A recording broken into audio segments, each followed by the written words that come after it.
When it comes to betting on the NFL, it can be a tough way to make a buck. The unpredictable nature of the game makes it incredibly difficult to foresee the outcome on any consistent basis. Just when you think you got a winner in the bag, the gambling gods can pull some funny business. For every backdoor cover, there's someone who suffered a bad beat. A few teams throughout NFL history have been historically bad for gamblers to back, posting some of the worst against the spread records ever. These teams cost their backers all season, with some having losing straight-up records and some straight-up winning teams that just couldn't cover the spread. Identifying these teams starts with knowing what to look for. So here are the worst against the spread seasons NFL teams have ever had.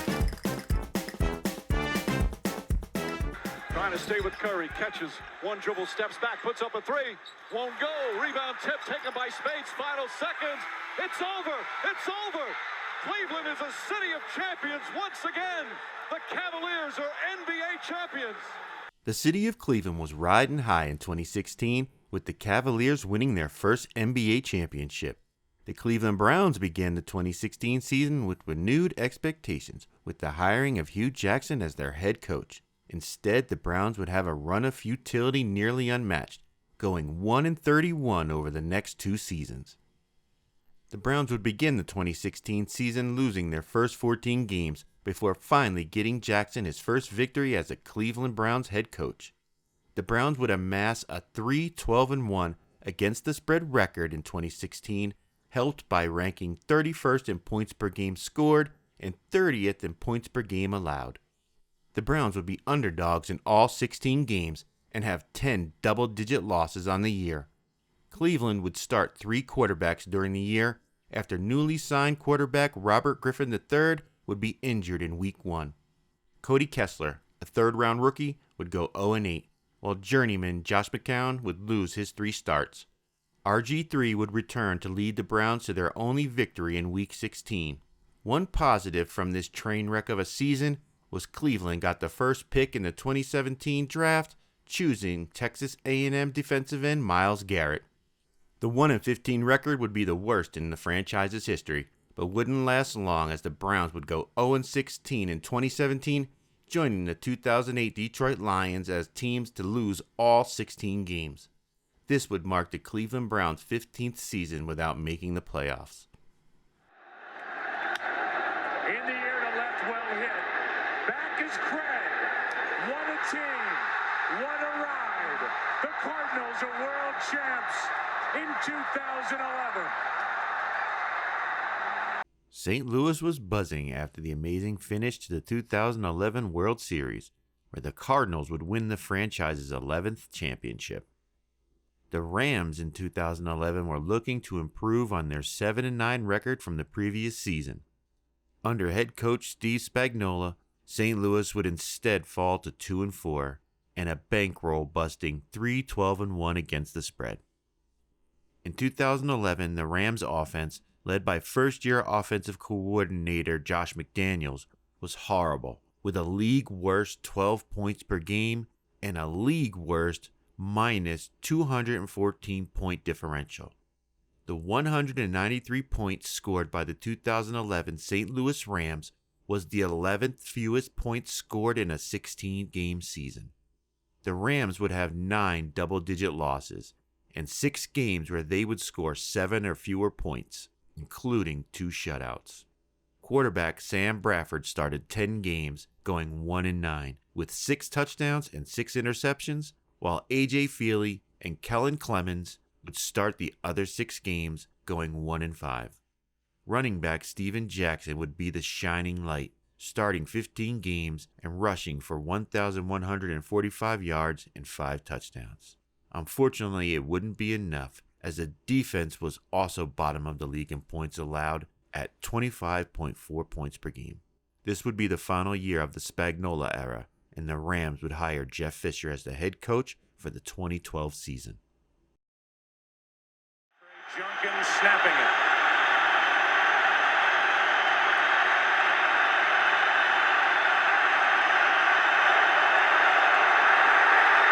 Bad snap. Allen couldn't get it down, and now he fires. Entering 2003, The New York Giants were looking to build off of their previous season's success, where the team had a 10-6 record and an appearance in the playoffs, losing in heartbreaking fashion to the 49ers. Instead, the team would regress, falling to a miserable 4-12 and missing the playoffs.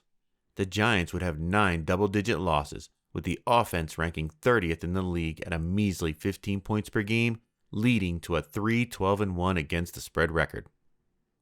New York would be favored in 7 games and would fail to cover the spread in all 7. In the 9 games as an underdog, they would go 3-5-1 against the spread. Quarterback Kerry Collins would start 13 games and have 16 interceptions to only 13 touchdowns. The defense would also regress from its 3rd-rated points per game defense in 2002 to the 29th rated defense in 2003. The Giants would begin the season 5-2 before going on an 8-game losing streak. This total collapse would lead to head coach Jim Fossil being fired at the end of the season. Tom Coughlin would get the head coaching job, and the Giants would address their quarterback situation in the 2004 draft, acquiring Eli Manning in a trade with the San Diego Chargers. Together, they would win 2 Super Bowls during their time in New York. 28. Montana going, and it's a touchdown. And Montana has done it again. Notre Dame completely dead, came back in the 4th quarter to win it by 1. The 1978 San Francisco 49ers were supposed to be a team on the rise, looking to improve on their 5-9 record. A big offseason move was adding Bay Area legend O.J. Simpson in a trade with the Buffalo Bills to help their 19th-ranked offense. Unfortunately, the 49ers would begin the season 0-4 and would end the year with a miserable 2-14 record. The 1978 49ers had a horrible offense and would set an NFL record with 63 turnovers on the year, including 22 interceptions by quarterback Steve DeBerg. The historic number of turnovers was a big part of their 3-12-1 against the spread record. The offense would also rank 28th in points scored that season with a paltry 219 points over the 16-game season for a 13.7 points per game average. The defense would also struggle, ranking near the bottom of the league, surrendering 21.9 points per game, good for 23rd in the league. The 49ers would have 9 double-digit losses in 1978. This season would be the last for general manager Joe Thomas, who was responsible for acquiring the aging Simpson and head coach Pete McCauley. McCauley was in his first year as head coach and would post a 1-8 record before being fired and replaced by interim head coach Fred O'Connor. The move to release the GM and the head coach would ultimately lead to the hiring of head coach Bill Walsh. To add insult to injury, San Francisco's first-round selection included in the 5 draft picks for the O.J. Simpson trade would go on to be the first pick in the 1978 draft. Although they didn't have their first-round pick, the 49ers would use their 1979 third-round pick on a quarterback out of Notre Dame named Joe Montana. He would go on to lead the 49ers to 4 Super Bowl victories. Before the game, that the distractions they had this week with Eric Williams, Michael Irvin, and all those distractions that they have bothered this team. Aikman is intercepted by Sam Mills.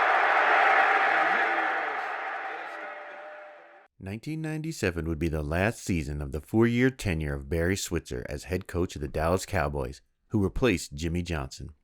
It would also be the first losing season since 1990, the second year of the Jimmy Johnson and Jerry Jones era. The Cowboys were considered a Super Bowl favorite after posting a 10-6 record the previous year. Instead, they would fall to 6-10 straight up. The years of sustained success led some players to indulge in off-the-field vices that would lead to multiple off-the-field legal incidents. The success also bred a sense of entitlement that eroded the team from the inside. The core offensive group of the Cowboys dynasty were all still there, but the team would struggle to score points, averaging 19 points per game, which was 22nd in the lead, leading to a horrible 3-12-1 against the spread record. The defense would be middle of the league, surrendering 19 points per game, but would underwhelm with the talent on the defensive unit. The reputation of the Cowboys based on their previous success would have bookmakers listing Dallas as a favorite in 13 of the 16 regular season games. The Cowboys would post a 3-10 record against the spread as a favorite, while also going 0-1 in the 3 games as an underdog. This was the beginning of the end for the Cowboys dynasty, with the team posting 4 double-digit losses and 5 straight-up losses to end the year. Chan Gailey would become the Cowboys head coach in 1998, and the Cowboys would return to their winning ways, posting a 10-6 record, with the offense ranking 9th in points per game and the defense 3rd in points per game. Unfortunately, this would be the end of the 90s Cowboys dynasty, as Dallas would not win another playoff game until 2009. 1981. Early into the decade, and things were moving fast. Okay, units, travel plans. I need to be in New York on Monday, LA on Tuesday, New York on Wednesday, LA on Thursday, New York on Friday. Got it? Got it. Well, maybe not that fast. Just a year into the budding 80s, 1981 would see a slew of new heroes. In 1981, the New England Patriots and the Baltimore Colts would combine for 2 of the worst against the spread seasons. The 2 teams played in the AFC East Division and would each have 2-14 straight-up records.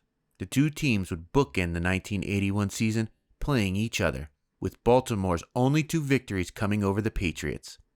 The final matchup of the season would determine who would get the first pick in the upcoming NFL draft. The Patriots would be the worst of the 2 teams, with a 3-13 against the spread record, while the Colts would have a push, making them 3-12-1 against the spread for a combined 6-25-1 against the spread record. A very jubilant Boston Celtic team as they come into the locker room. Now the champions of the world, Larry Bird. Larry. Get some. Larry, come here. Let's talk to Larry Bird, who just came on incredibly strong at the end. The people of New England were celebrating the first Celtics championship of the Larry Bird era in 1981. Leading into the 81 season, the New England Patriots had been a successful team in recent years, including a 10-6 season in 1980. The 81 Patriots offense would fall to mediocrity, ranking 15th at 20 points per game, dropping from 2nd in points per game in 1980. The defense would also struggle, surrendering 23 points per game.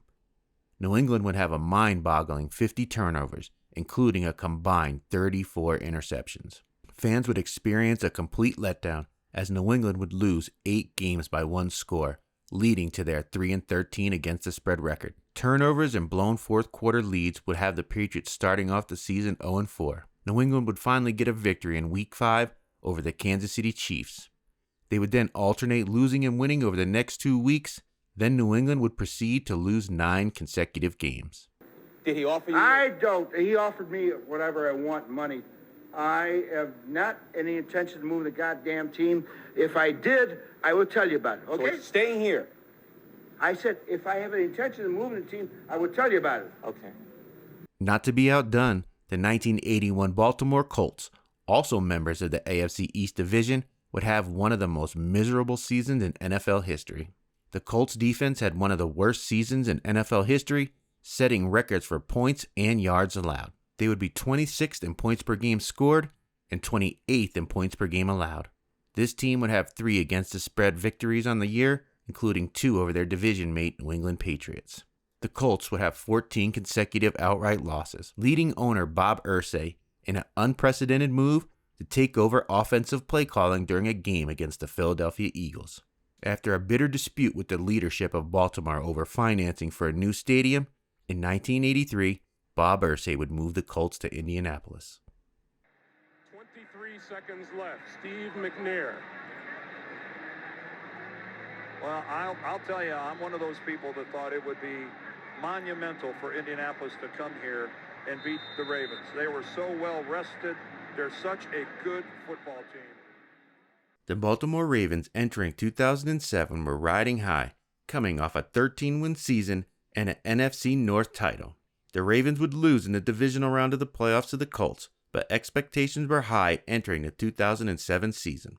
The team would instead take a giant step back with a straight-up record of 5-11. Both the offense and the defense would regress, each unit ranking 22nd in points per game. This dramatic drop-off would lead the Ravens to have a 3-13 against the spread record, including 1-7 in the 8 games where Baltimore was a favorite. In the 8 games as an underdog, the Ravens would post a 2-6 against the spread record.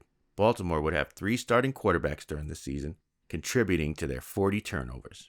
The team would have 5 one-score losses, 2 of which were in overtime.